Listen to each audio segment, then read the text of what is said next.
Hello दोस्तों, PCS अभ्यास के ऑनलाइन स्टडी प्लेटफॉर्म में मैं निशांत आप सभी का स्वागत करता हूं। और आज हम लोग पॉलिटी पढ़ेंगे। ठीक है, लग रहा होगा सर निशांत सर लगातार हिस्ट्री पढ़ाते पढ़ाते अचानक पॉलिटी पे कहाँ गए। ये क्या पॉलिटिक्स नहीं, थोड़ा हम और रमन सर ने सोचा यार कि लाओ थोड़ा तो 4 क्लास के लिए चेंज कर लेते हैं।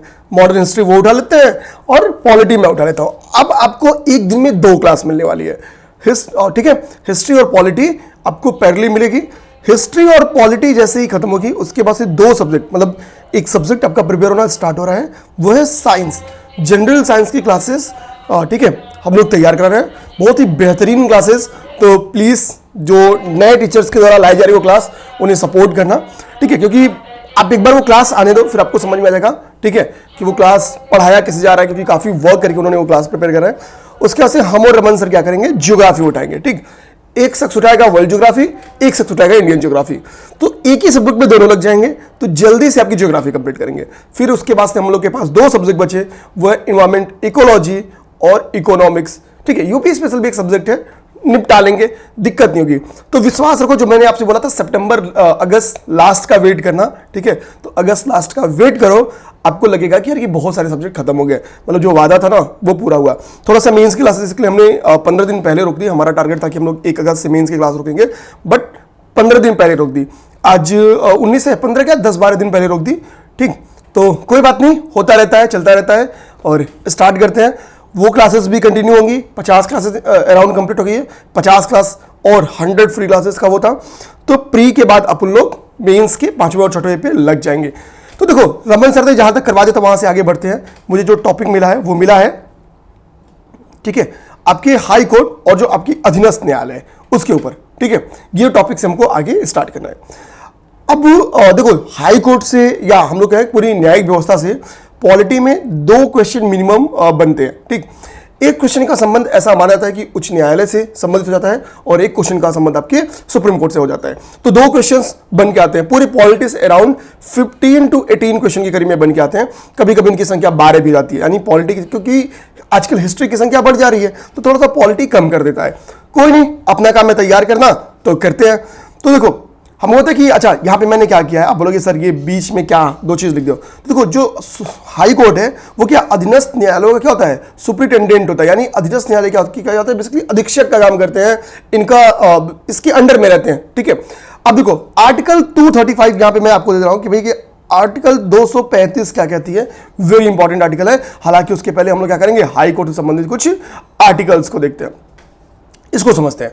इसको यहां पे हम लोग बहुत सारी चीज देखेंगे, केवल आर्टिकल्स नहीं, और भी बेटर जो प्रीलिम्स में आते हैं क्वेश्चंस। अब देखो राज्यों के उच्च न्यायालय के संबंधित जो आर्टिकल्स हैं, मतलब हाई कोर्ट से संबंधित जो आर्टिकल्स हैं, उन आर्टिकल्स का संबंध आपका कहां से 2014 लिखा गया है, ये 204 है। ओके, 204। तो 204 से लेकर 232 तक का जो ये आर्टिकल है ये आपकी हाई कोर्ट से संबंधित है। अगर हम लोग सबसे पहले बात करें आर्टिकल 214 की, तो 214 क्या करता है, हाई कोर्ट फॉर ए, ठीक है, हाई कोर्ट से संबंधित आर्टिकल है कि भाई प्रत्येक राज्य के लिए, हर एक स्टेट के लिए क्या होगा, एक आर्टिकल, एक जो हाई कोर्ट होता है वो होना चाहिए। हालांकि कोई जरूरी नहीं है कि हर स्टेट का अपना हाई कोर्ट हो, सब स्टेट के पास अपने हाई कोर्ट नहीं है। तो इसी के लिए क्या होता है कि कभी ये आप देखोगे आगे इसको समझाऊंगा भी कि जो हाई कोर्ट होता है ना वो कितनी बार 1 से अधिक राज्यों की कार्यक्षेत्र देखता है, यानी उसका जो कार्यक्षेत्र का दायरा होता है वो 2 या 2 से अधिक राज्यों तक फैला होता है। ठीक, क्योंकि सभी राज्यों के पास अपने स्टेट नहीं है। ठीक है, तो हाई कोर्ट के गठन से संबंधित प्रत्येक राज्यों के पास एक हाई कोर्ट होना चाहिए। ये आर्टिकल 214 के तहत किया गया है, कहा गया है। आर्टिकल 215 क्या कहता है, आर्टिकल 215 सुप्रीम कोर्ट के तहत के तरह, जैसे सुप्रीम कोर्ट भी क्या है, कोर्ट ऑफ रिकॉर्ड है। तो एक अभिलेखीय न्यायालय, कोर्ट ऑफ रिकॉर्ड मतलब एक अभिलेखीय न्यायालय, यानी इसके भी डिसीजंस को रखे जाते हैं अभिलेख के तौर पे। ठीक है, तो कोर्ट ऑफ रिकॉर्ड क्या है, आर्टिकल 215 के तहत। ये वेरी इंपॉर्टेंट आर्टिकल है, ये वेरी इंपॉर्टेंट आर्टिकल है, पेपर में क्वेश्चन आ सकता है। ठीक है, तो इसके तहत क्या है, high court, court of record है। आर्टिकल 216 उच्च न्यायालयों के गठन से संबंधित जो बातें हैं वो बताता है। ठीक है, उच्च न्यायालय हाई कोर्ट के गठन से संबंधित जो बातें हैं 216 बताता है। अब देखो इसमें इंपॉर्टेंट क्या है, आर्टिकल 215 वेरी इंपॉर्टेंट, जो आपको पता रहना चाहिए। ठीक है, कहां से कहां के बीच में हाई कोर्ट है, तो 204 से 232 ये आपको बताना चाहिए। आगे जो आप देखोगे, ठीक है, आगे क्या करा है, आगे कह रहा है कि भाई कि जो प्रावधान किए गए हैं अपॉइंटमेंट से रिलेटेड, ठीक है, हाई कोर्ट के जजेस से संबंधित जो प्रावधान किए गए हैं, ठीक है, वो क्या है। तो आर्टिकल 217 में इनकी अपॉइंटमेंट से संबंधित बातें बोली गई कि जो इनकी नियुक्ति होगी वो कैसे होगी, कि इनको हाईकोर्ट का जज बनाया जाएगा, उसके संबंधित बातें, उनकी सेवा शर्तें वगैरह रखी गई हैं कि भाई क्या क्या इनकी क्राइटेरियाज है। इसी में ध्यान देना, अगर बात आती है पेपर में क्वेश्चन पूछता है कि हाई कोर्ट के जजेस का अपॉइंटमेंट कौन करता है, तो देखो अपॉइंटमेंट इनकी नियुक्ति की जाती है किसके द्वारा, यहां पे देखो लिख दे तो इनकी नियुक्ति की जाती है प्रेसिडेंट के द्वारा,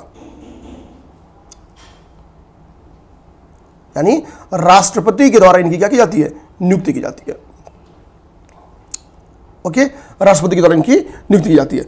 अब देखेंगे आगे, ये आपका आर्टिकल इंपॉर्टेंट है। देखो आर्टिकल 221 भी इंपॉर्टेंट है, ये डायरेक्टली इस आर्टिकल में क्वेश्चन नहीं पूछा है, लेकिन जो इनके वेतन भत्ते हैं, ठीक है, जो हाईकोर्ट के जज के वेतन भत्ते होते हैं उसकी चर्चा आपके आर्टिकल 221 में किया गया है। और जो वेतन है वो स्टेट गवर्नमेंट के द्वारा दिया जाता है। अच्छा ये बताओ कि इनके वेतन भत्ते जो थे वो संचित निधि पे भारित हैं या नहीं। तो जो वेतन है वो सैलरीज कौन देता है, स्टेट गवर्नमेंट, लेकिन जो इनके रिटायरमेंट के बाद पेंशन है वो कौन देती है, तो सेंट्रल गवर्नमेंट। अब एक चीज समझना आपको कि भाई ऐसा द्वंद क्यों है कि पेमेंट क्या करेगी, स्टेट देगी, जो इनकी आफ्टर ऑल बाद में रिटायरमेंट के बाद सेंट्रल गवर्नमेंट देगी। इसके पीछे का रीजन ये है कि देखो ये एक ट्रांसफर वाली जॉब है, ठीक है, जॉब तो वर्ड नहीं यूज करना चाहिए, ठीक है, तो ये यहां पे ट्रांसफर होता रहता है, यानी एक हाई कोर्ट से दूसरे हाई कोर्ट में ट्रांसफर होता रहता है। आप देखोगे कि जब किसी की नियुक्ति होती है सुप्रीम कोर्ट में तो क्या लिखाता है कि सुप्रीम कोर्ट के पूर्व जो उनकी विशेषता लिखाती है कि ये इस हाई कोर्ट में सेवाएं दे चुके हैं। तो यानी ये क्या होता है, ये ट्रांसफर होता रहता है। तो एक स्टेट में ये सर्विस थोड़ी देते हैं, एक से ज्यादा स्टेट में देते हैं। तो भैया एक स्टेट कैसे पेमेंट कर दे, कैसे वो दे रिटायरमेंट का जो पेंशन है, तो इसी के लिए जो रिटायरमेंट है वो कौन देती है, वो सीजी सेंट्रल गवर्नमेंट के द्वारा दिया जाता है। अब ट्रांसफर इनका करता भी कौन है, तो इनका ट्रांसफर भी कौन करता है, चलो बताओ भाई, प्रेसिडेंट करता है या ठीक है चीफ जस्टिस ऑफ इंडिया करता है, इन दो में से कौन करता है, ठीक, चीफ जस्टिस ऑफ इंडिया करता है या प्रेसिडेंट करता है, ट्रांसफर का काम इनके कौन करता है। ओके, तो अब बताना कि क्या सही है, ये तो एक मान लो आपको क्वेश्चन दे दिए। आर्टिकल 224 भी बहुत इंपॉर्टेंट लगता है।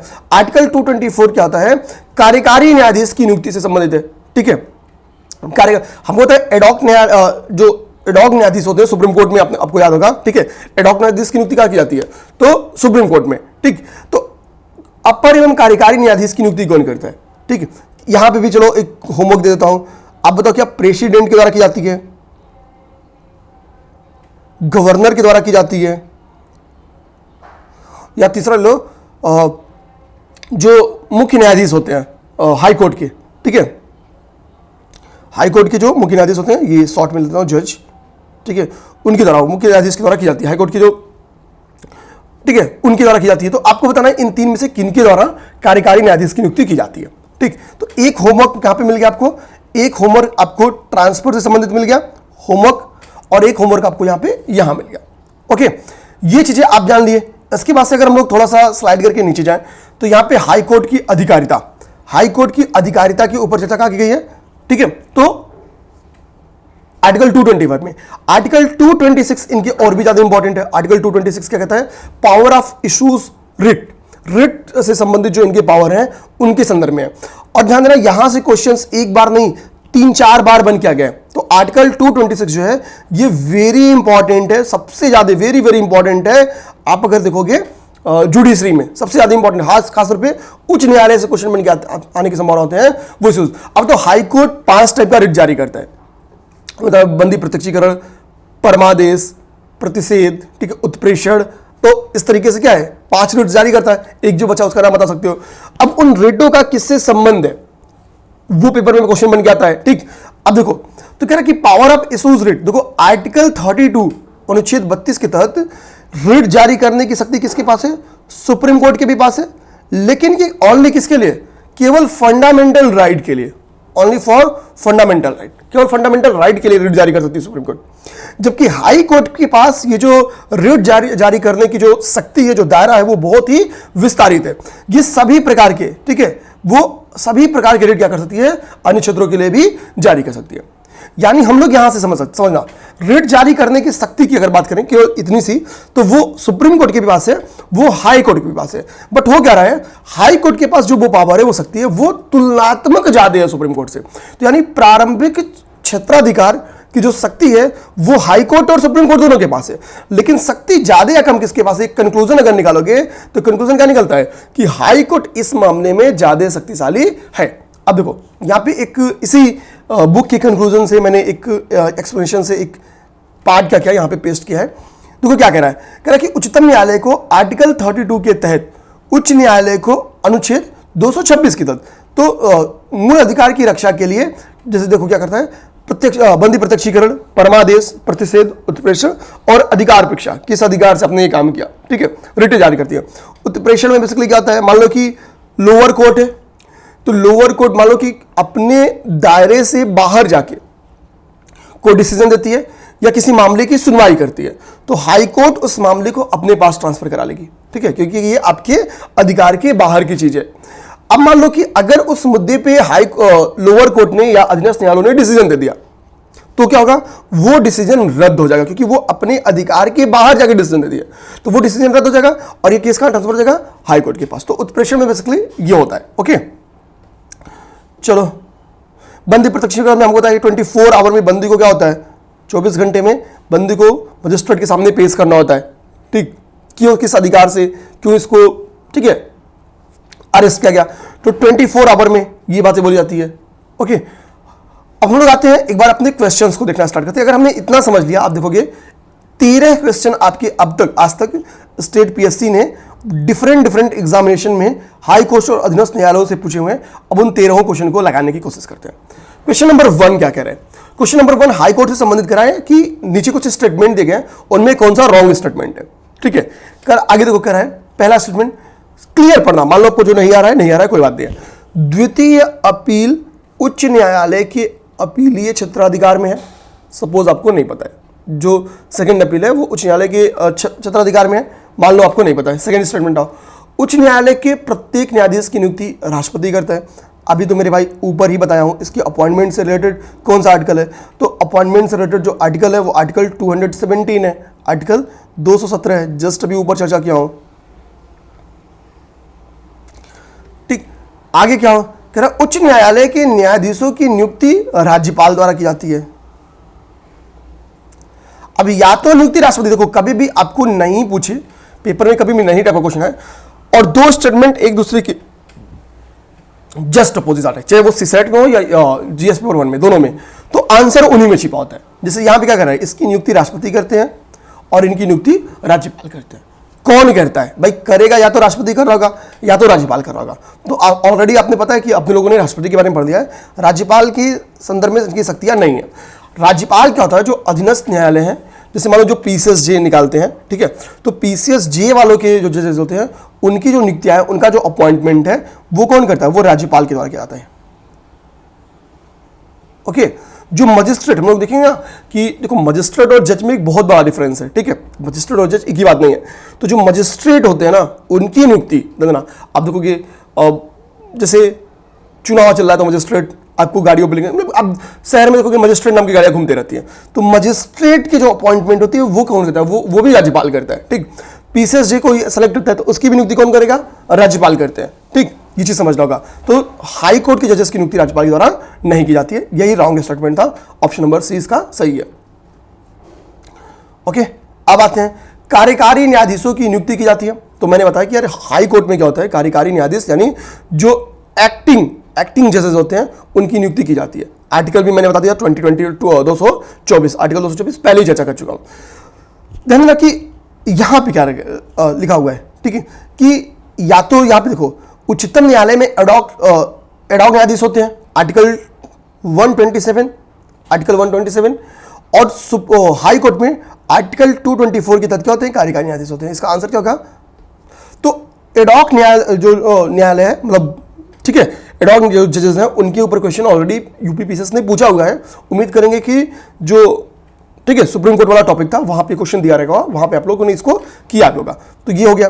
नेक्स्ट थर्ड नंबर क्वेश्चन आ जाओ, कह रहा कि उच्चतम न्यायालय के जो सेवानिवृत्त यानी जो रिटायर्ड जज हैं उनको पेंशन कहां से दी जाती है। तो मैंने बताया कि भाई वेजेस जो है इनके, वेजेस कौन देता है, स्टेट गवर्नमेंट, और पेंशन कौन देता है। अभी एक एकीकृत पेंशन पोर्टल भी बना है, 5 बैंक्स को ने इसको डिसाइड किया है। तो आप वो भी बता दो कि वो 5 बैंक्स कौन है जो एकीकृत पेंशन भोगी पोर्टल या पेंशनर्स पोर्टल स्टार्ट किया है, वो एक करेंट का क्वेश्चन है। आप चाहो तो कमेंट कर दो, पढ़ाया हूं मैं, ठीक। तो कह रहा कि भारत की संचित निधि से, तो मैंने ऊपर आपसे होमवर्क भी पूछा था, क्या संचित निधि पे, ठीक है, भारित होता है? तो बिल्कुल answer number 1 option number A इसका सही हो गया। ओके, अब यहां पे आप चाहो तो देखो, अब देखो कर क्या सकते हो, कैसे कैसे। देखो मेरा क्या किया कि मुझे 1 घंटे में एटलीस्ट 45 क्वेश्चन खींचना रहता है, तो मैं टॉपिक से रिलेटेड जो एडिशनल नॉलेज है वो देता चल रहा हूं, ठीक। अब यहाँ पे देखो, आप एक एस्पिरेंट, एक बढ़िया एस्पिरेंट के तौर पर क्या कर सकते हो, संचित निधि और आकस्मिक निधि। अगर मान लो आपने पॉलिटी पैरेलली बड़ी पूर्वावलोकन, मुख्य पूर्वावलोकन पढ़ रहे हो, तो आपको करना क्या होगा भाई कि आप उसके इंडेक्स वाले टॉपिक पे जाओ, पेज नंबर 1 पे जो इंडेक्स रहता है, ठीक है, वहां से जाओ।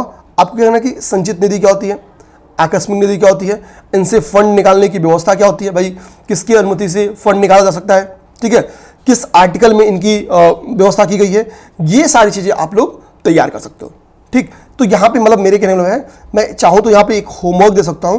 होमवर्क वाला काम मेरे भाई जरूर करना होता है, क्योंकि वो एक टीचर होता है ना, वो बीच में होमवर्क देता है, तो उसके दिमाग में एडिशनल टॉपिक्स चलते रहते हैं, ठीक है। चूंकि समय की एक बाध्यता रहती है, क्योंकि ऑलरेडी देखोगे कि मैं काफी वैल्यूएशन करके ऑलरेडी आया हूं, तो 1 घंटे में मुझे चीजें क्या है, इनको एडिशनल करके समझाना रहता है। तो 1 घंटे में अगर मैं होमवर्क की चीजें लिखना स्टार्ट कर दूंगा तो 1.5 घंटे क्लास हो जाएगी, बोरिंग क्लास हो जाएगी, ठीक। तो होमवर्क ये भी आपको करना है कि भाई संचित निधि और आकस्मिक निधि, ये कमेंट नहीं करना है, इसका कहीं नोट कर लेना है, एक शॉर्ट नोट्स बनाना है कि भाई संचित निधि 20 शब्द में, ठीक है, और आकस्मिक निधि, ओके, आकस्मिक निधि, ओके। अब हम लोग आते हैं क्वेश्चन नंबर 4 पे आते हैं। देखो भारत में ये रहेगा 214 क्या कहता है कि हाई कोर्ट फॉर मतलब हाई कोर्ट की गठन की, प्रत्येक राज्य के पास एक हाई कोर्ट होना चाहिए। लेकिन मैंने इनिशियली यहां पे क्या बोला कि भाई कि सभी राज्यों के पास हाई कोर्ट तो है नहीं, तो यानी सभी राज्यों के पास जब हाई कोर्ट नहीं है तो टोटल हाई कोर्ट्स कितने हैं ये आपको जान सकता है। टोटल हाई कोर्ट कितने हैं ये आपसे यूपीपीसीएस जानने की कोशिश कर सकता है, और वो जानने की कोशिश किया है। यानी किन किन राज्यों के पास हाई कोर्ट नहीं है वो ये आपसे पूछ सकता है, ठीक है।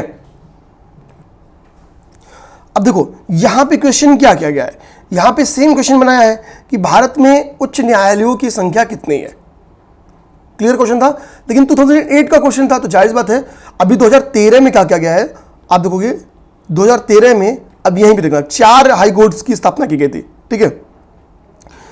3 से 4 हाई कोर्ट्स की स्थापना 2013 में की गई थी, यहाँ पे 3 हाई कोर्ट्स की, ठीक है। ये आप देखना पूर्वोत्तर राज्यों मेघालय, मणिपुर और त्रिपुरा, इन तीनों के लिए क्या किया गया 2013 में हाई कोर्ट्स की स्थापना की, हाई कोर्ट का गठन किया गया, ठीक है। पहले क्या था, गुवाहाटी के अंतर्गत थे। अब देखना तो जब 2023 इसलिए चूंकि ये तीनों पहले गुवाहाटी उच्च न्यायालय के अंतर्गत थे, ठीक। अब ये कहां चले गए, अब इनके लिए सेपरेटली हाई कोर्ट्स बन गए हैं। तो भैया जाहिर है 2008 का क्वेश्चन था, 2013 में क्या है, हम देख रहे हैं कि 3 हाई कोर्ट्स तो 2013 में ही बना है, तो यानी संख्या क्या हो गई होगी, संख्या पहले से ज्यादा हो गई है, ये तो क्लियर है। तो अभी ये करेंट का डाटा दे रहा है कि 25 हाई कोर्ट है, जिससे मान लो, लेकिन ये करेंट अपडेशन हमेशा दिमाग में रखना है। मान लो कि अब आगे चल के हाई कोर्ट्स की संख्या बढ़ जाती है तो जल्दी, अभी हमको पता कितना राज्य और कितने स्टेट है, और एटीई कितने स्टेट है और कितने यूटी हैं, ये चाहो तो आप लोग कमेंट कर दो, ठीक। ये क्योंकि दमन दीव दादर नगर हवेली को मिला के एक यूटी बना दिया गया, और जेएंडके को तोड़ के 2 यूटी बना दिया गया, ठीक है। तो इसलिए मैं पूछ रहा हूं कि भाई कितने स्टेट और कितने यूटी हैं, ये पेपर में क्वेश्चन बन के आ सकता है। तो यहां से अभी तत्काल में आप 25 हाई कोर्ट याद कर जाओ, बट अगर इसको मान लो कोई बाद में देख रहा होगा, मतलब इस पेपर के लिए नहीं, आगे आगे और आगे के लिए कभी कोई देख रहा होगा, ठीक, तो ये 25 रट के मत बैठना, कुछ अपडेट हुआ होगा तो उसको उस हिसाब से कर लेना है। अब 2005 में देखो ये क्वेश्चन बन गया था कि निम्नलिखित, अच्छा आप सोचो, तो मैंने एक तो हमने यहां पे क्या देखा कि भाई कुल कितने हाई कोर्ट्स है, देखो क्वेश्चन कहां से फॉर्म कर सकता है, उसके बाद से हमको पता है आर्टिकल 231 स्क्रीन पे आपको दिख रहा है। आर्टिकल 231 किसके बारे में चर्चा करता है, कॉमन हाई कोर्ट के ऊपर। आर्टिकल 231 किसके ऊपर चर्चा करता है, कॉमन हाई कोर्ट के ऊपर। तो common high court basically Calcutta के पास 2 या 2 से अधिक राज्यों की अधिकारता है। गुवाहाटी के पास सर्वाधिक बेंच गुवाहाटी के पास था, 6 बेंच था गुवाहाटी के पास। पंजाब, हरियाणा और छत्तीसगढ़, सॉरी ठीक है छत्तीसगढ़ मुझसे निकल गया, ठीक है, चंडीगढ़, ठीक है कोई नहीं, तो पंजाब, हरियाणा और चंडीगढ़, ठीक है, इन तीनों के लिए कॉमन हाई कोर्ट है। तो यानी कॉमन हाई कोर्ट या अर्थात 2 या 2 से अधिक राज्यों की अधिकारता जिस हाई कोर्ट के पास है। तो यहां पे क्वेश्चन क्या, यहां से एक तो सोचो, एक तो डायरेक्टली हाई कोर्ट पे क्वेश्चन पूछ सकता है, दूसरा क्या क्वेश्चन बना सकता है, ये कह सकता है निम्नलिखित में से कौन सा राज्य जिनके पास खुद का हाई कोर्ट नहीं है, और इस टाइप के क्वेश्चन बने हुए हैं, समझे। तो यहां से एक अलग नेचर का क्वेश्चन बन के निकल ही रहा है, ठीक। तो यहां पे देखो क्वेश्चन नंबर 5 सेम फॉर्मेट में दिया था, किस राज्य के पास अपना हाई कोर्ट नहीं है। अब चूंकि हो गया 2013 से, तो एक अलग की बात है, इसलिए यहां पे स्टार मार्क्स लगा दिया है। ओके, 7वां नंबर क्वेश्चन, मैंने अभी जस्ट बताया कि किस न्यायालय के पास सर्वाधिक बेंचेस हैं, ठीक। तो गुवाहाटी के पास सर्वाधिक बेंचेस थी, अभी भी इसके पास 3 बेंचेस मौजूद है, करेंट में भी 3 बेंचेस मौजूद है, ठीक है।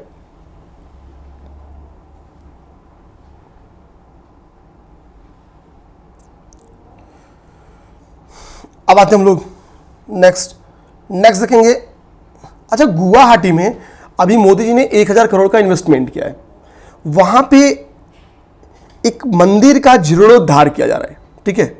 क्या आप बताओगे वो मंदिर कामाख्या देवी मंदिर है या कुछ और है? कामाख्या देवी मंदिर है या कोई और टेम्पल है? कमेंट करना, ये भी बेहद इंपॉर्टेंट क्वेश्चन है, ठीक है, करंट अफेयर का। 8वां क्वेश्चन क्या कह रहा है?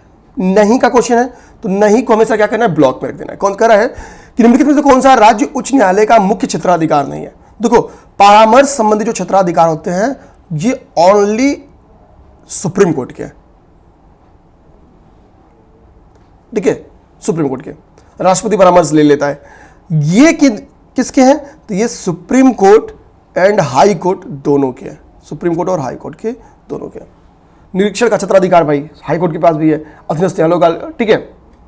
अपीली क्षेत्र का क्षेत्राधिकार भी दोनों के पास है, रीट वाले हमने देखा दोनों के पास प्रारंभिक क्षेत्राधिकार भी है, तो ये तो दोनों के पास है। नीचे का जो है वो दोनों के पास है। परामर्श संबंधी क्षेत्राधिकार जो है वो केवल और केवल आर्टिकल 143, ठीक है, 143, बहुत ही प्यारा सा article, only supreme court. Okay, next देखो, कह रहा है कि एक उच्च अधिकार प्राप्त न्यायालय द्वारा उत्प्रेषण रीट जारी किया था। तो उत्प्रेषण रीट क्या होता है पहले ही बता दिया हूं, शुरू में ही समझा दिया, ठीक है, ठीक। तो ये तो पहले ही समझा दिया ना, तो इसमें कोई दिक्कत है नहीं, स्टार्ट में ही समझा दिया हूं, ठीक। अब यहां पे देखो, यहां पे आपको समझना आएगा, कह रहा है कि निम्नलिखित में से कौन सी एक याचिका अधीनस्थ न्यायालयों की कार्यपद्धति का परीक्षण करती है? उत्प्रेषण रीट पहले समझा दिया हूं, ठीक है। चलो अब काम करो, अब नेक्स्ट वाला, ठीक है। ये इस क्वेश्चन का आंसर आप लोग दो, इस क्वेश्चन का आंसर 11th नंबर क्वेश्चन का कमेंट करो, ठीक है। और बेटर होगा जो प्रोहिबिशन है, प्रोहिबिशन के एक्सप्लेनेशन इसको समझाते हुए 20-30 शब्द में इसका एक्सप्लेनेशन लिखते हुए, ठीक है, अब इसको कमेंट करो तो ज़्यादा बेटर होगा, ठीक है। मैं आप लोग को आंसर्स ना दिखे इसलिए मैंने स्लाइड से साइड करके गया और आंसर्स ओपन कर लिया। ओके, अब आओ नेक्स्ट क्वेश्चन आओ। नेक्स्ट क्वेश्चन क्या कर रहा है कि उच्च न्यायालय की परमादेश जारी करने की शक्ति के अंतर्गत आते हैं, ठीक है। जो हाई कोर्ट परमादेश जारी करता है तो उसके अंतर्गत कह रहा है कि जारी करने की शक्ति के अंतर्गत आते हैं। तो हमको होता है कि रीट का जो अधिकार है, जो रीट के राइट्स हैं जारी करने के हाई कोर्ट के, वो बहुत व्यापक स्तर पे, तो वो सांविधिक अधिकार के लिए भी जारी कर सकती है, संवैधानिक अधिकार के लिए भी, मौलिक अधिकार के लिए। जबकि हमको पता है कि मौलिक अधिकार के लिए केवल सुप्रीम कोर्ट केवल मौलिक अधिकार के लिए, तो उपर्युक्त सभी अधिकारों के लिए जारी कर सकती है, उपर्युक्त सभी अधिकार के लिए। नेक्स्ट क्या है, कह रहा भारतीय नागरिकों के अधिकार को संरक्षित करने में सुप्रीम कोर्ट, हाई कोर्ट, ठीक है, भारतीय जो इंडियन सिटीजन्स हैं उनके जो राइट्स हैं उनको संरक्षण करने के लिए हाई कोर्ट्स के पास जो हाई कोर्ट की जो स्थिति है वो सुप्रीम कोर्ट से बेटर है। यानी यहां पे कह रहा है कि high court is better than supreme court. तो ये तो भैया कंक्लूजन ऊपर ही मैंने बता दिया कि high court is better than supreme court यहां पे, ठीक है। आर्टिकल 226, आर्टिकल 226 जब समझाया हूं इसको वहीं पे समझा दिया था, ठीक है, आर्टिकल 226 को। अब क्या कर रहा है, सर्वोच्च न्यायालय केवल मौलिक अधिकार के संरक्षण में परमादेश जारी कर सकता है। तो बिल्कुल सही बात है, इसी के लिए तो क्या है, इसी के लिए हाई कोर्ट ज्यादा पावरफुल माना जाता है रीट के संदर्भ में। तो कथन कारण की व्याख्या करता है। अब यहां से हमारे क्या है कि पहले 24 मिनट में हमने हाई कोर्ट और अधीनस्थ न्यायालय को कंप्लीट किया। ओके, हाई कोर्ट और अधीनस्थ न्यायालय को हमारे पास आ गया सेंटर स्टेट रिलेशन। यहां पे छोटी सी बात संघराज्य क्षेत्रों के बारे में भी आप लोग जान लेना। संघराज्य क्षेत्रों का संबंध किस भाग से, पहली बात तो आप लोग कमेंट करो। संघराज्य क्षेत्रों से संबंधित जो आर्टिकल है, आर्टिकल 239 से 242 के बीच का जो आर्टिकल है वो आपके संघराज्य क्षेत्रों के संदर्भ में है, ठीक है। संघ राज्य क्षेत्रों के एडमिनिस्ट्रेशन से संबंधित कि भाई किसका प्रशासन किसके हवाले है, ठीक है, वो किसके हवाले है, तो भैया प्रेसिडेंट के। प्रेसिडेंट यहाँ पे क्या करता है, लेफ्टिनेंट गवर्नर वगैरह की नियुक्ति करता है, वो वहां का प्रशासन देखते हैं।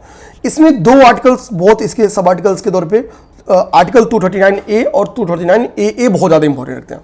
देखो आर्टिकल 239A क्या कहता है कि कुछ यूटीज के लिए स्थानीय विधानमंडल और विधान परिषद के सृजन की बात करता है, ठीक है, विधानमंडल या विधान परिषद के सृजन की बात करता है। अब पुदुचेरी और जम्मू कश्मीर ये संसद, ठीक है, किसके द्वारा, कि संसद विधि द्वारा क्या होता है कि इसका सृजन किया जा सकता है।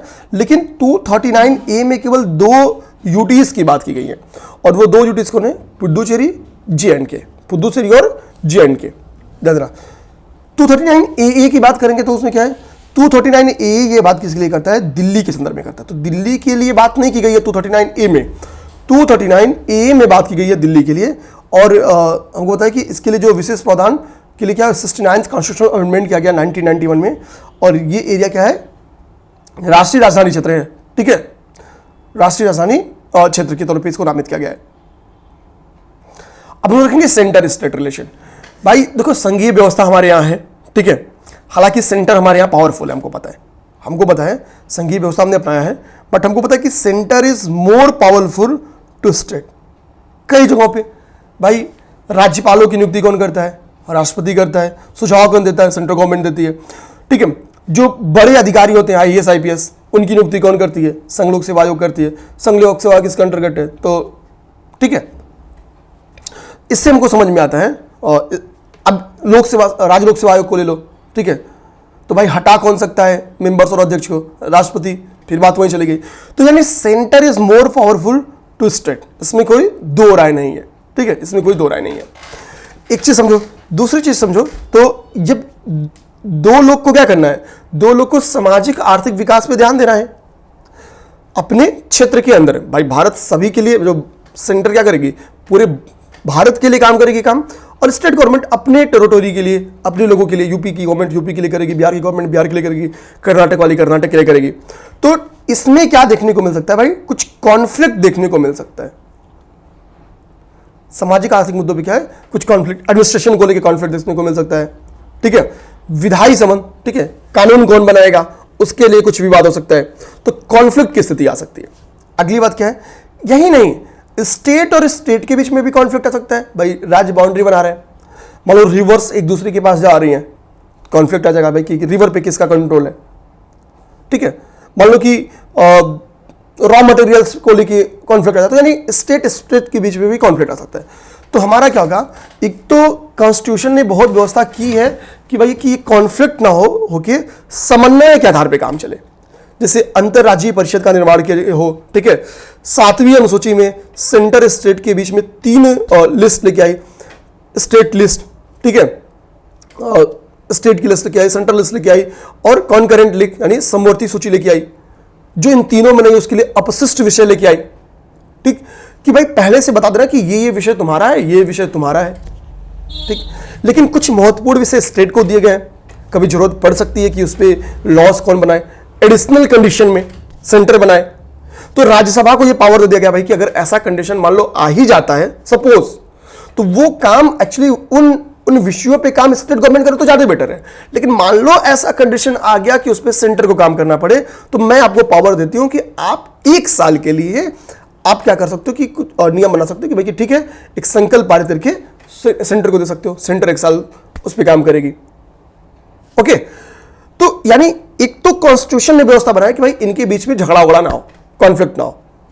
दूसरा, इसके बावजूद अगर कॉन्फ्लिक्ट आ ही जाता है तो उसके लिए कई सारे प्रावधान दिए, ठीक, कई सारी कमिटीज बनाई गई, उन कमिटीज ने कुछ सुझाव दिए, जिन सुझावों को मान लिया जाए तो सेंटर स्टेट के बीच में जो टकराव है वो कम हो सकता है। राज्य पुनर्गठन अधिनियम 1956 लेके आए, सरकारी आयोग का गठन होता है, कई सारे कमिटीज का गठन होता है, केवल सरकारी आयोग का ही नहीं। तो इन कमिटीज का गठन है, ये हमारे लिए इंपॉर्टेंट बन सकता है। उम्मीद करेंगे intro of centre state relation का समझ जाओगे। अब देखो इसके 3 प्रारूप हैं, सेंटर स्टेट रिलेशनशिप के देखोगे, केंद्र राज्य संबंध के 3 प्रारूप हैं, जो इसके लेजिस्लेटिव रिलेशनशिप है, जिसके एडमिनिस्ट्रेटिव रिलेशन है, जिसका फाइनेंशियल रिलेशन है या वित्तीय संबंध है। कुछ पेटे के लिए जो इंपॉर्टेंट फैक्ट्स हैं वो यहां पे हैं, यहां से क्वेश्चंस बन के आते हैं। जो आपका लेजिस्लेटिव संबंध है या जो आपका एडमिनिस्ट्रेटिव संबंध है, इन दोनों का संबंध किससे है? इन दोनों का संबंध आपके भाग 11 से है। दोनों का संबंध भाग 11 से।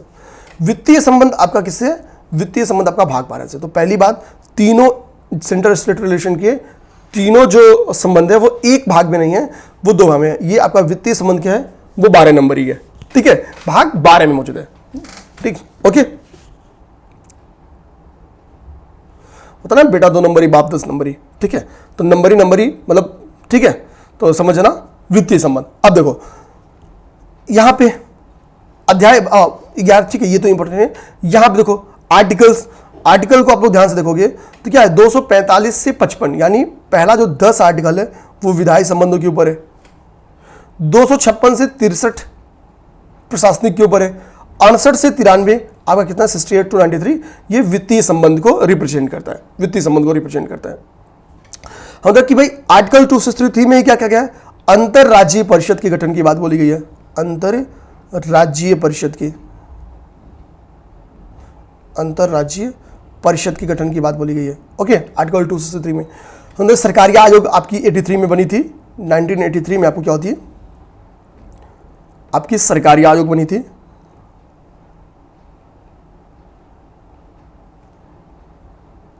ओके, इसने 5 साल बाद 1988 में आपकी रिपोर्ट देती है और अंतरराज्यीय परिषद की गठन आपका कब जाता है?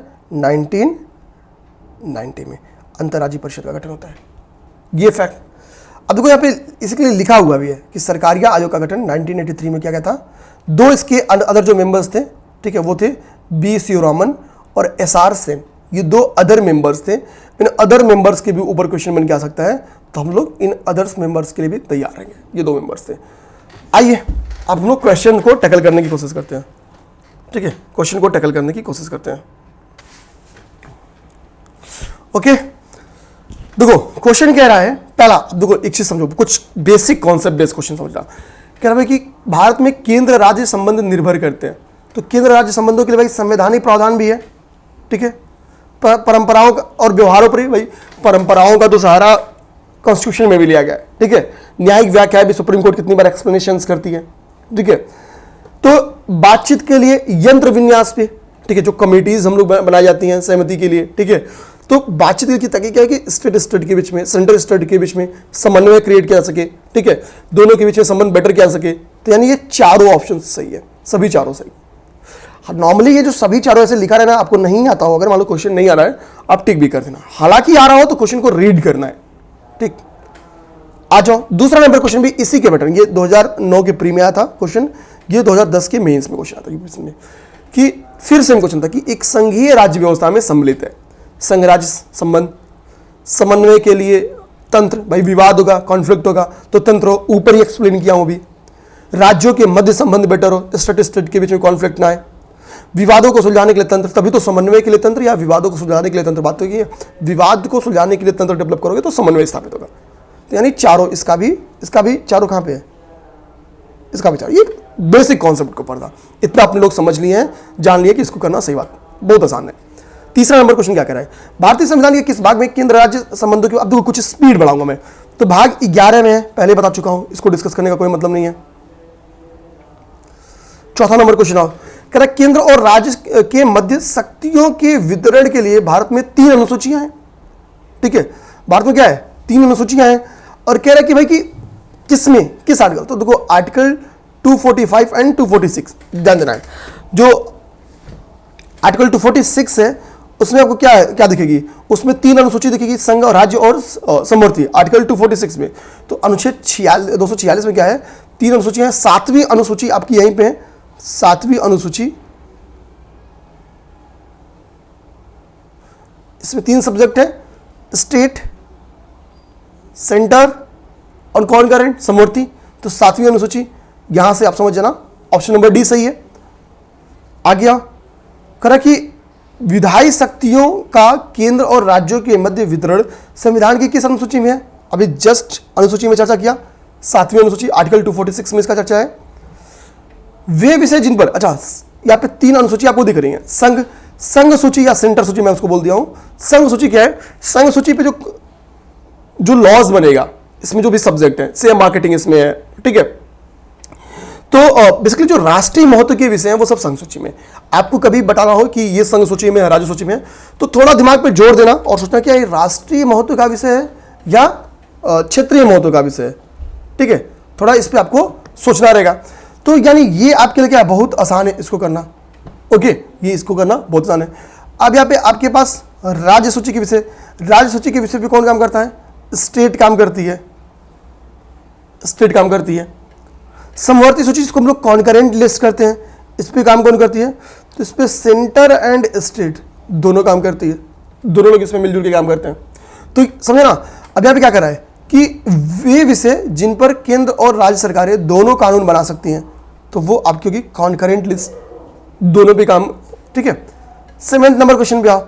7वें नंबर क्वेश्चन, निम्नलिखित में भारत में निम्नलिखित में से किसमें शिशुओं और अवयस्कों के लिए, ठीक है, शिशु और अल्पवयस्क या अवयस्कों के लिए आर्थिक एवं सामाजिक योजनाओं के विधि निर्माण की शक्ति है? तो भैया ये समवर्ती, ये टॉपिक ही किसमें देखा गया है? तो सामाजिक आर्थिक जो योजनाएं हैं, ठीक है, शिशुओं और अवयस्कों के लिए, ये काम समवर्ती सूची में, ये सब्जेक्ट, ये विषय किसमें है? समवर्ती सूची में, कॉन्करेंट लिस्ट में। और कॉन्करेंट लिस्ट पे कौन लॉज बना सकता है, कौन कानून बना सकता है, या कौन? तो ये हो गया सेंटर एंड स्टेट दोनों बना सकते हैं। अब मान लो कि इस पे कानून सेंटर ने भी बना दिया और इस पे नियम स्टेट ने भी बना दिया, तो किसका लागू होगा? तो जब ऐसे टकराहट की स्थिति आएगी तो सेंटर का लागू होगा, केंद्र का। ओके, ऑप्शन नंबर सी इसका सही है। आसान सा क्वेश्चन था। भारत में अवशिष्ट शक्तियां, अवशिष्ट मतलब होती है बची हुई शक्तियां, ऐसे सब्जेक्ट जो 7वीं अनुसूची में ना स्टेट लिस्ट में हो ना कॉन्करेंट लिस्ट में हो, तो फिर उन शक्तियों को, या ना ही आपकी संघ सूची में हो, तो ऐसे पे क्या है, ऐसे पे कानून कौन बनाएगा? मान लो ऐसे सब आ गया, तो ऐसी अवशिष्ट शक्तियों के लिए क्या है, आर्टिकल 248 में व्यवस्था किया गया है, अनुच्छेद 248 में, कि भैया ऐसे पे क्या करेगी, सेंटर, केंद्र इस पे कानून बना सकती है। Okay, centre. ओके, आइए 9वां number question, article 249। Article 249, article 249 क्या कहता है? ठीक है, आपातकालीन शक्तियों से संबंधित है, तो भैया 300 प्लस जाओ। लोकसभा के विघटन से संबंधित है, कब का लोकसभा आप पढ़ चुके हो, यानी ये भी नहीं होगा। संसद के प्रशासनिक शक्तियों से इनका संबंध है। अब देखो किससे संबंध है, तो राज्य सूची के विषयों के संबंध में संसद की विधायी शक्तियों से। अब देखना, मैंने आपको शुरू में समझाया था कि मान लो कि भाई कि स्टेट लिस्ट में कुछ सब्जेक्ट डाले गए हैं और स्टेट लिस्ट के उस सब्जेक्ट में क्या हो, ठीक है, जो कानून बनाने की शक्ति है वो तो स्टेट के पास है, लेकिन सपोज कि समझ में आए कि राष्ट्रीय महत्व का विषय बन गया, आप ये वो पर्टिकुलर सब्जेक्ट क्या हुआ, राष्ट्रीय महत्व का विषय बन गया, यानी उस पर अब किसको बनाना होगा कानून, सेंटर को बनाना होगा ताकि लागू हो सके। इसके लिए क्या है, इसके लिए आर्टिकल 249 में व्यवस्था किया गया, 249 में 249 में, कि भाई अगर जो, ठीक है, राज्यसभा है, राज्यसभा उपस्थित और मतदान, मतलब मान लो जितने इसकी राज्यसभा कुल कितने मेंबर्स होते हैं, 31 मेंबर्स चुन के जाते हैं अकेले यूपी से, हाईएस्ट मेंबर। तो अगर उपस्थित और 2/3 लोग मतदान कर दें और इस 2/3 मतदान से अगर कोई संकल्प पारित हो जाए कि भैया इस सब्जेक्ट पे अब कानून कौन करेगी, बनाएगी, सुप्रीम लोकसभा बनाएगी या संसद बनाएगी, तो ये चीज कहां चलेगा, सेंटर के पास चलेगा, सेंटर के पास। मैक्सिमम 1 ईयर तक, 1 साल के बाद भी अगर इसकी जरूरत महसूस होती है तो आपको करना क्या होगा, आपको करना होगा फिर ये कि भैया इसको बार बार इस संकल्प को पारित कराना होगा। ओके, तो आर्टिकल 249 आप समझ गए। 13 क्वेश्चन पहले तक सीखे थे, 13 9 हम लोग देखेंगे अब तक 22 क्वेश्चन, 45 क्वेश्चन की कड़ी में देखेंगे, आज हम लोग इसको खत्म नहीं कर देंगे। आर्टिकल 249 के खंड ए के अंतर्गत पारित प्रस्ताव निम्नलिखित में से कितने साल के लिए या कितने महीने के लिए, 1 ईयर, आसान है। अंतर्राज्यीय परिषद के बारे में पहले डिस्कशन कर दिया हूं, आर्टिकल 266(3), ठीक है। क्षेत्रीय परिषद, अब मान लो कि भाई भारत में अब देखोगे तो जो भारत का डेवलपमेंट है, अगर हम लोग इसको जियोग्राफिकल डेवलपमेंट को देखें, विस्तार देखें, ठीक है, तो वो आपको, ठीक है, अल्प विकसित, विकसित, फर्टाइल, नॉन फर्टाइल, ठीक है, प्लेन एरियाज, ठीक है, पठारी एरियाज, तटीय एरियाज, सारे एरियाज हैं। अब क्या है, इसी के लिए क्या किया कि क्षेत्रीय परिषदों का विकास किया गया ताकि उनके थ्रू वहां के डेवलपमेंट को बढ़ावा दे सके।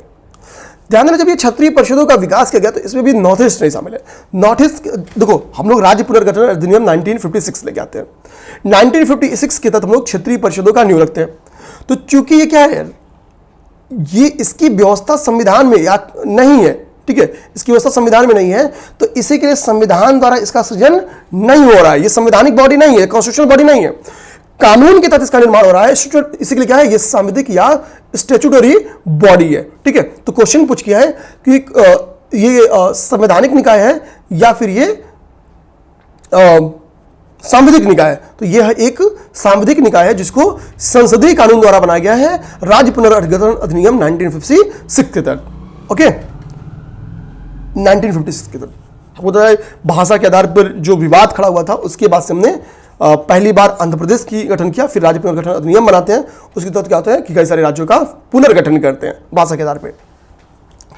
अब आगे आएंगे, आगे देखिए क्षेत्रीय परिषदों में अगर आपको मान लो पूर्वोत्तर क्षेत्रीय परिषद की बात करेगा, नॉर्थ ईस्ट काउंसिल की बात करेगा, परिषद मतलब काउंसिल, तो नॉर्थ ईस्ट काउंसिल एक्ट आया था आपका कब, नॉर्थ ईस्ट काउंसिल एक्ट आपका आया था 1972 में, ठीक है। तो 1971 में हमको पता है 1971 में इस पे सहमति बनी थी और एक्ट लेके आ गया 1972 में। जितने भी क्षेत्रीय परिषदें होती है सबका चीफ कौन होता है, सबका चीफ होता है आपका गृह मंत्री, गृह मंत्रालय इनका चीफ होता है।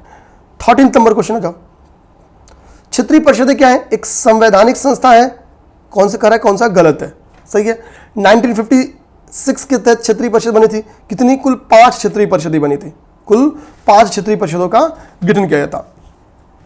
अब इन 5 क्षेत्रीय परिषदों का हेडक्वार्टर कहां पे, ये पेपर में क्वेश्चन बन के आ सकता है, तो उन सभी, ठीक है, उत्तरी, पूर्वी, पश्चिमी, दक्षिणी और केंद्रीय, ठीक है, इनकी हेडक्वार्टर कहां पे है, ये आप चाहो तो उसको देख सकते हो। ओके,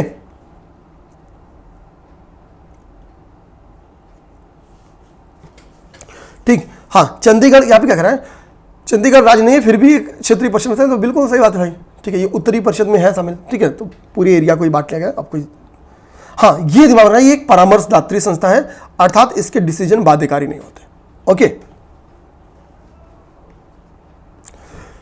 फिर कह रहा है क्या, कौन सा सुमेलित नहीं है, गलत है। अब देखना, सेंटर स्टेट के बीच में और स्टेट के बीच में जो टकराव है खत्म करने के लिए 1956 में जितना व्यवस्था किया गया कभी नहीं किया गया, ठीक है। राज्य पुनर्गठन अधिनियम भी 1956 में आता है, जल विवाद अधिनियम भी 1956 में आता है, ठीक है, जल बोर्ड्स एक्ट भी 1956 में ही आता है। ओके, तो यानी ये सी ऑप्शन इसका गलत है। अब हमारे पास होना क्या चाहिए दोस्त, देखो, राष्ट्रीय जल नीति कब आई 1987 में, ये आपको याद होना चाहिए। राष्ट्रीय जल नीति कब आई 1956 में। नदी बोर्ड्स एक्ट कब आया 1956 में याद होना चाहिए, ठीक है। अंतरराज्यीय जल विवाद अधिनियम कब आया 1956 में, याद होना चाहिए, ठीक है। आर्टिकल 262 अंतरराज्यीय पानी के झगड़ों के पर क्या है, संसद के अधिनिर्णय की शक्ति देता है कौन, आर्टिकल 262। ये आपको पता, ये आपको अब तैयार होना चाहिए कि भाई कल कोई क्वेश्चन पूछते भाई आर्टिकल 263 का संबंध किससे है, आर्टिकल 262 का संबंध किससे है, तो आप बता दो कि भाई कि अंतरराज्यीय अगर वाटर डिस्प्यूट होता है उसके समाधान के लिए जो शक्ति दी गई है वो पार्लियामेंट को दी गई है। 263 में अंतरराज्यीय परिषद की बात की गई है, राज्य पुनर्गठन अधिनियम की बात हो, जल विवाद अधिनियम की बात हो, नदी बोर्ड्स एक्ट की बात हो 1956, राष्ट्रीय जल नीति की बात हो 1987। अब ये आपको याद होना चाहिए। सरकार या आयोग का गठन सेंटर स्टेट के बीच में, ठीक है। निम्नलिखित में से किसकी सुझाव के आधार पर अंतरराज्यीय परिषद का गठन किया गया, आर्टिकल 263 सरकारी आयोग, शुरू में समझा चुका हूं। निम्नलिखित में से कौन सा क्या है, निम्नलिखित में कौन सा संबंधित नहीं है किससे, सेंटर स्टेट रिलेशनशिप से। अब यहाँ पे इंद्रजीत गुप्ता कमेटी का नाम लिखा हुआ है। देखो, इंद्रजीत गुप्ता कमेटी का जो गठन किया गया था, ठीक है, वो इलेक्शन रिफॉर्म, चुनाव रिफॉर्म के लिए हमको था। जो जनप्रतिनिधि अधिनियम 1951 आई थी उसमें क्या अमेंडमेंट किया गया, नए कंडीशंस के अनुरूप 51 में और अब 40 साल से अधिक हो गए थे, तो कंडीशंस बदल रही थी। तो 1951 में क्या संशोधन किया जाए, यानी बेसिकली चुनाव सुधार के संबंधित जो कमेटी थी उसका नाम था इंद्रजीत गुप्ता जी, ताकि अच्छे लोग चुनाव जीत के आए, तो चुनाव सुधार से संबंधित था। ओके, यानी अब यहां पे 3 कमेटी, सरकारी आयोग, राजमन्नार आयोग और पुंछी आयोग, तीनों का संबंध आपके किससे हो गया? तीनों का संबंध आपके सेंटर स्टेट रिलेशन से हो गया। एक फोन आ रहा है तो मुझे पिक करना होगा। ओके, और नेक्स्ट क्वेश्चन आप देखेंगे तो नेक्स्ट क्वेश्चन कथन और कारण का क्वेश्चन है। देखो, कथन और कारण के क्वेश्चन में बहुत क्लियर पढ़ना होता है, क्योंकि आंसर छिपा होता है एक्सप्लेनेशन में, और अगर कथन कारण से कोई एक स्टेटमेंट गलत होगा तो आपके लिए आंसर मिलना बड़ा आसान सा बात रहता है। ओके भाई, वीडियो अच्छी लग रही होगी तो प्लीज चैनल को सब्सक्राइब कर लेना, वीडियो को लाइक कर लेना, शेयर कर देना, ठीक है। अब देखो, कह रहा कि केंद्र राज्य संबंधों पर पुनर्विचार की मांग बढ़ रही है, ठीक है, क्योंकि सेंटर स्टेट कॉन्फ्लिक्ट देखने को मिल रहा है विभिन्न मुद्दों पे, चाहे वो प्रशासनिक मुद्दे हो, चाहे वो वित्तीय मुद्दे हो, चाहे वो विधायी मुद्दे हो। कह रहा है राज्यों के पास विकास कार्यों के लिए पर्याप्त साधन नहीं है, आप इकोनॉमिक साधन क्यों, क्योंकि कई सारे राज्य क्या है भाई, आर्थिक रूप से पिछड़े राज्य हैं, ठीक है, तो बिल्कुल सही बात है, और कथन कारण की व्याख्या भी कर रहा है। आगे देखेंगे फिर कथन कारण क्वेश्चन, कह रहे कि राज्य की कार्यपालिका शक्ति का प्रयोग संसद के कानूनों और राज्य में लागू किए गए कानूनों के अनुपालन सुनिश्चित करने के लिए होता है। कह रहे राज्य की कार्यपालिका शक्ति, जो राज्य है अपनी कार्यपालिका शक्ति का प्रयोग करती है कि भाई कि संसद के जो कानून है उसको अपने राज्य में लागू करा जा सके, और जो राज्य के खुद के कानून है उसको भी लागू कराया जा सके। ओके, इसके लिए तो इसका मतलब आगे क्या करा है कारण में कि अपनी कार्यपालिका शक्ति का प्रयोग करके भारत सरकार राज्यों को आवश्यक निर्देश दे सकती है, बिल्कुल सही बात है, और अतः कथन कारण का व्याख्या करता है। क्यों भाई, कि मान लो कि कार्यपालिका शक्ति का प्रयोग करके भारत सरकार राज्यों के लिए कोई निर्देश दी, तो राज्य की कार्यपालिका का क्या काम है कि भाई उसको उसका अनुपालन सुनिश्चित कर सके। ओके, वित्तीय संबंधों का विवरण भैया भाग 12 में पहले ही बता चुका हूं, तो कोई दिक्कत है नहीं। आर्थिक संबंध किसके बीच में है, 268 to 81 पहले बता चुका हूं, कोई दिक्कत नहीं है। 21वां नंबर क्वेश्चन का कोई मतलब है नहीं। 22वें नंबर क्वेश्चन देखो, यहाँ पे क्या लिखा है, कह रहा है कि भारत में शेयर मार्केट और फ्यूचर मार्केट में हुए लेन देन पर कर, ठीक है, के संदर्भ में कौन सा सही है। देखो, शेयर मार्केट किस में है, ये संघ सूची का विषय है, संघ सूची का सेंट्रल लिस्ट का विषय है, तो यानी संघ द्वारा लगाया जाएगा, राज्य का इसमें कोई कंट्रीब्यूशन नहीं होगा। ऑप्शन नंबर ए इसका सही। शेयर मार्केटिंग किसमें, इनिशियली बता रहा हूं कि संघ सूची का विषय है। 24वां क्वेश्चन, क्या संविधान के अंतर्गत भारतीय संविधान के राज्य विदेशी ऋण, भाई विदेशी ऋण ले सकते हैं तो अपने मन का सब ले लेते हैं, ठीक है, कोई दिक्कत नहीं थी, नहीं। केंद्र और राज्यों के बीच अगर मान लो कि कोई ठीक है वित्तीय विवाद हो गया, फिजिकल विवाद हो गया, कॉन्फ्लिक्ट हो गया, तो निपटारा कौन करेगा, न्याय मंत्री निपटारा करेगा। मंत्री तो इतनी बड़ी पावर मतलब नहीं भाई, वित्त मंत्री की बातों को नहीं मानेंगे भाई, तुम्हारी सरकार का क्या मानेंगे, दिक्कत है। सर्वोच्च न्यायालय और वित्त न्यायालय। अब क्या कर रहा है, विवादों का निपटारे हेतु निपटारा कौन करेगा, कंडीशन अगर बाध्यकारी होगा, सुझाव वाले का कोई बात नहीं मानने वाला है, और सुप्रीम कोर्ट सुझाव नहीं देता है, इसका तो सुझावकारी है, इसका निर्णय कैसा है, सुझावकारी है। भैया मान जाओ, ऐसी बात बोल रहे हैं, बात ना मान के दिखाओ। 26वां क्या कह रहा है, संविधान निम्नलिखित करों में से किसके अंतर्गत व्यक्ति द्वारा देय पूर्ण धनराशि संविधान द्वारा सीमित कर दी गई है, तो वे व्यापार करें, ठीक है, व्यापार करें। और लास्ट क्वेश्चन आज का है, भारतीय संविधान के निम्नलिखित या किस या किन अनुच्छेदों में यह बात बोली गई है कि अंतरराज्यीय व्यापार और व्यवसाय की स्वतंत्रता प्रदान की गई है, तो आर्टिकल 301 के तहत ये व्यवस्था की गई है। तो हमारी क्लास यहाँ पे होती है कंप्लीट। बहुत बेहतरीन तरीके से हमने 27 इधर क्वेश्चन किए, 13 क्वेश्चन ऊपर किए, टोटल 40 क्वेश्चन आज की क्लास में पढ़ाया विथ एक्सप्लेनेशन डिटेल। कल हम लोग देखेंगे आपात उपबंध। आपात उपबंध में कुल आपकी क्वेश्चंस की संख्या है 11। फिर हम देखेंगे वित्त आयोग, अभी नए वित्त आयोग का गठन हो चुका है, तो 11 6 17, ठीक है।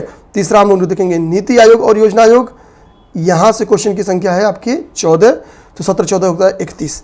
फिर हम लोग देखेंगे लोकपाल, अभी लोकपाल से संबंधित नए कानून आए हैं, तो यहां से क्वेश्चन की संख्या थोड़ा ज़्यादा है, और ज़्यादा, अरे बाप रे बाप, कंप्लीट कर लेंगे, कितना भी जाते रहेगा यार। जो मैक्स मैक्स मैक्स कर सकते हैं वो मैक्स करेंगे, कहीं दिक्कत ना आया था ना आएगा। ओके, हो जाएगा। मिलते हैं कल की क्लास में। जय हिंद।